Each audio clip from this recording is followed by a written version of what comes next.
A 16-year-old girl is suing her own mother to get the right to live independently. She works, studies, pays the bills, and her mother appropriates her earnings, covering up her younger brother's illness, which turns out to be fiction. The shocking truth is revealed right in the courtroom. Financial manipulation, abuse of trust, and a teenager's fight for freedom that will divide a family forever. Chapter 1. Kaylee. Sangamon County, Illinois Circuit Family Courtroom. Judge Meredith Robertson, jury seats empty civil case. In the center of the hall is a thin girl with serious eyes, wearing a dark blue jacket that is a little too big. Her name is Kaylee James. She is only 16, but she looks older. In his hands is a yellow folder with papers. Her lips quiver a little, but her eyes don't drop. "Did you apply for emancipation?" Judge Robertson clarifies, looking at the documents in front of him. "Yes, Your Honor," Kaylee answers clearly. "I am asking to be declared fully competent under the laws of the state of Illinois." Introduce yourself completely for the record. Kaylee Ann James, 16 years, a medical college student and a waitress at the Bunny's Place Cafe. There is slight tension in the hall. On the bench behind is Kaylee's grandmother, Mrs. Helen Moore, an elderly woman with a straight back. Next to me is a social worker. Across the hall sits the mother, Sandra James. Bright makeup, too expensive clothes. She looks contemptuously at her daughter. "Miss James, explain why you consider yourself ready for emancipation." The judge continues. "I work under an employment contract, I have a steady income, I pay part of the living expenses in my grandmother's apartment, I have a clear study schedule, and I work extra," says Kaylee, looking the judge in the eye. "But my mother controls my official income. I don't see this money." Explain exactly how she controls them. "When I got a job as a waitress, I didn't have a bank account. The mother opened it for herself. All payments from my place of work went there. I believed that she was spending them on her brother. She said he was sick." "And he is not sick?" clarified the judge, looking at Sandra. "No, Your Honor. We spoke with Alex, my brother, along with a psychologist. He admitted that his mother made him say it. He is healthy.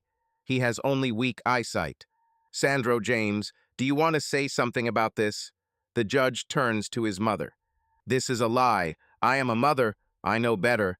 She is still a child. She does not know what life is," Sandra exclaims, her voice breaking into a scream. The judge calmly taps his gavel. "No emotions. If you disagree, provide evidence. Medical documents, bills, checks, doctor's reports. I don't have them, but I know for sure I spent everything on my son. We have a bank statement." The social worker intervenes calmly. "The last $500 was spent at a beauty salon and women's clothing boutique." Sandra lowers her eyes. "Your Honor," Kaylee says, her voice trailing off a bit, "I do not wish harm to my mother. I just want to be in control of my life. I work, I study, I pay the bills. She doesn't support me, she uses me." There is silence in the hall. Judge Robertson looks up from the case, looks at Kaylee intently. Her gaze softens. "Do you have anything else to add, Miss James?" "Only one thing. This is my life. I earn it myself, and I want to be responsible for him." The judge looks down, flips through the documents again. The court takes a break to consider the submitted materials. The meeting will continue after lunch. Kaylee exhales. Her hands are shaking, but her eyes are steadfast. Behind her, the grandmother purses her lips, trying to hold back tears.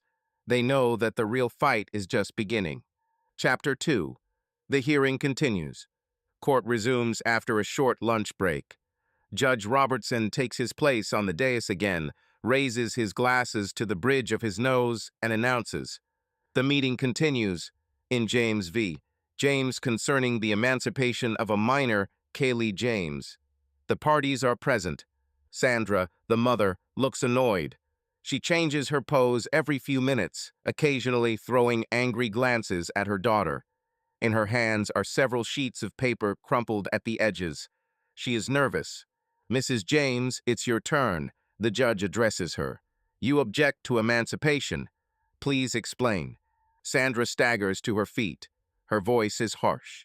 Your Honor, my daughter is still a child. She lives in illusions that she can do everything herself, but she does not know what it means to be responsible. Her money is not her whole life. She doesn't understand how hard it is to be a single mother, how hard it is to support two children. Are you working now? The judge interrupts her. I do my hair at home. At home, yes. I am self-employed. Do you have documents confirming your income? No, but I get cash.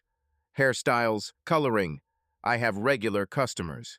The judge makes a note without commenting. Earlier, you claimed that you were spending your daughter's money on her brother's treatment. Where is the confirmation of this? Sandra is confused. She glances at the social worker and then at Kaylee, who watches silently. I didn't keep the checks. We were in a paid clinic. Nothing was issued there. It's against state law, says the judge curtly. All clinics issue documents. You don't have any proof. He was prescribed glasses. Sandra shouts. I spent $300 on glasses. We got the data from the pharmacy, interjects social worker Miss Clark. The glasses cost $89. The remaining funds, according to the bank statement, went to the La Belle Manicure Salon, the Harmony Spa Salon, and the Veronica and Lace Boutique. There is silence in the hall. Sandra blushes, but does not lower her head. She changes tactics. Then why does Kaylee allow herself to invite half of her group to the cafe and pay for their lunches? She spends money left and right. Is it mature? The judge shifts his gaze to Kaylee. Is that true? It was my birthday, Your Honor, and I paid from my cash from a part-time job, not from a salary. It was my choice. I don't drink, I don't smoke, I don't go out at night. Once a year, I had the right to celebrate with my friends. The judge shakes his head slowly. Of course. Do you have anything else, Mrs. James? Sandra suddenly starts speaking faster. She can't just leave. She is still my child. I raised her. At least because of this, she should share.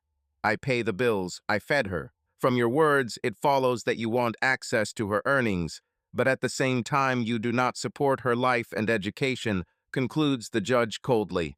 This is not love. This is control. The judge puts down his pen, looking at Miss Clark. Do we have the opinion of the guardianship authority? Yes, Your Honor. We believe that Kaylee James can be considered emancipated. She is independent, responsible, has a job, education, and housing. Continuing to live under the control of the mother is harmful for her. The judge takes a short break. The court will announce the decision at the next meeting. The meeting is over. Kaylee clenches her fists. She is almost at the finish line. But there is one more battle ahead, the last, the most important.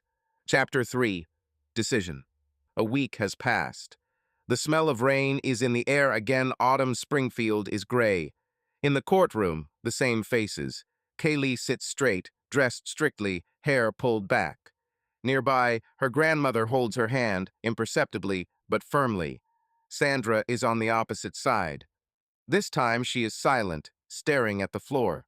Judge Robertson enters the courtroom without much ceremony. Her gaze is firm. She opens a folder with documents. Without delay, she gets down to business. The court considered all the submitted materials, heard the parties, and got acquainted with the conclusion of the social services. Today we rule in James v. James. Pause. There is silence in the hall, deaf as before a storm. Kaylee is unblinking, her breathing barely audible. Sandra froze. Pursuant to Section 750 of the Illinois Juvenile Emancipation Act, Ilks 30/1, the court hereby orders. The application for emancipation of Kaylee Ann James is granted. Grandma exhales. Kaylee sits in silence, gaze still straight ahead, as if he does not believe. The court considers that the applicant proved her ability to provide for herself independently, make responsible decisions, and lead an independent life. She has an official place of work, housing, an educational plan, as well as the support of a social environment. Instead, the behavior of the mother, Mrs. Sandra James, shows financial dependence on her daughter, manipulation, and unwillingness to provide adequate care. The judge translates the documents and summarizes. From this moment on, Kaylee James is recognized as fully competent. She has the right to independently sign contracts, open accounts, manage her income, and make decisions about her life without parental consent. Kaylee lowers her head and smiles. Grandma squeezes her hand even tighter. Finally, it happened. "The meeting is over," says the judge and stands up. When everyone leaves, Sandra approaches her daughter.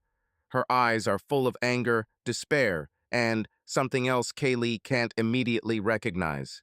"You left me," she says quietly. "And what now? Do you think you won?" Kaylee meets her gaze calmly. "I didn't want to win. I wanted to be free." They don't talk anymore. Sandra leaves, almost runs away. Kaylee stands there for another minute, watching her follow.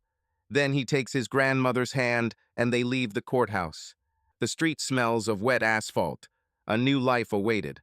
And what do you think? Was the judge's verdict fair? Write your thoughts in the comments below the video. Subscribe to the channel so you don't miss the next crazier.